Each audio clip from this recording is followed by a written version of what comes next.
নমস্কাৰ আপোনালোকক সত্যলৈ স্বাগতম জনাইছোঁ। এইবাৰ কথা পাতিব বিচাৰিছোঁ ৰাজ্যিক বিজেপিৰ সভাপতি পদটোক লৈ। ৰাজ্যিক বিজেপিৰ সভাপতি ভৱেশ কলিতাৰ কাৰ্যকাল শেষ হ'বলৈ গৈ আছে। লগে লগে প্ৰশ্ন হৈছে বিজেপিৰ পৰৱৰ্তী সভাপতি কোন হ'ব। ইতিমধ্যে সভাপতিৰ দৌৰত কেইবাজনো ব্যক্তি আগবাঢ়িছিল। এই ক্ষেত্ৰত প্ৰথমেই নাম উঠিছিল ৰামেশ্বৰ তেলীক। বিজেপিৰ একাংশ নেতাই ভাবিছিল তেলীক সভাপতিৰ দায়িত্ব দি বিজেপি আগুৱাই লৈ যোৱাটো, কিন্তু তেলীক শেহতীয়াভাৱে ৰাজ্যসভালৈ নিৰ্বাচিত কৰাৰ সিদ্ধান্ত লোৱাৰ পিছত স্বাভাৱিকতেই সভাপতি দৌৰৰ পৰা ৰামেশ্বৰ তেলী আঁতৰি আহিছে। বিজেপিৰ বহু জ্যেষ্ঠ নেতাই এই সভাপতি পদৰ বাবে চকু দিছিল। সংবাদ মাধ্যমত বিভিন্নজনৰ নাম ওলাইছিল, আনকি যোগেন মোহনৰ দৰে মন্ত্ৰীৰ নাম ওলাইছিল।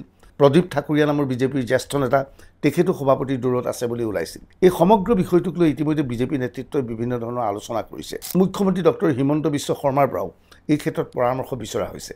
কিন্তু বিজেপিৰ সূত্ৰই আমাক জানিবলৈ দিয়া মতে মুখ্যমন্ত্ৰী অথবা বিজেপিৰ জ্যেষ্ঠ নেতাসকলে 2026 বিধানসভা নিৰ্বাচনৰ পূৰ্বে ভৱেশ কলিতাক আঁতৰোৱাৰ সিদ্ধান্ত গ্ৰহণ কৰিব বিচৰা নাই। ভৱেশ কলিতাৰ কাম কাজত বিজেপিৰ নেতৃত্ব সন্তুষ্ট। মুখ্যমন্ত্ৰী হিমন্ত বিশ্ব শৰ্মাই সন্তুষ্টি প্ৰকাশ কৰিছে ৰাজ্যিক বিজেপিৰ সভাপতি ভৱেশ কলিতাৰ কাম কাজত। ভৱেশ কলিতাই অতি সুন্দৰভাৱে সংগঠন আগুৱাই লৈ গৈছে, সাংগঠনিক কাম সম্পূৰ্ণৰূপে তৎপৰতাৰে আগুৱাই লৈ গৈছে। গতিকে এই মুহূৰ্তত বিজেপিৰ ৰাজ্যিক সভাপতিজন যদিহে সলনি কৰা হয়, তেনেহ'লে কাক সলনি কৰা হ'ব তাক লৈ বিভিন্নজনে প্ৰশ্ন উত্থাপন কৰিছে।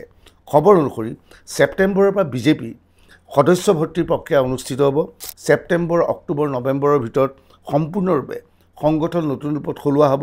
কিন্তু ৰাজ্যিক বিজেপিৰ সভাপতিজনক অপসাৰণ কৰা বা সালসলনি ঘটোৱাৰ সম্ভাৱনা কম আছে।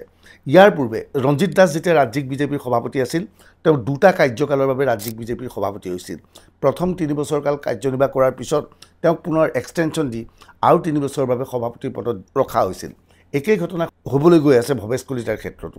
ভৱেশ কলিতাকো পুনৰ ৰাজ্যিক বিজেপিৰ সভাপতিৰ পদত অধিষ্ঠিত কৰিব।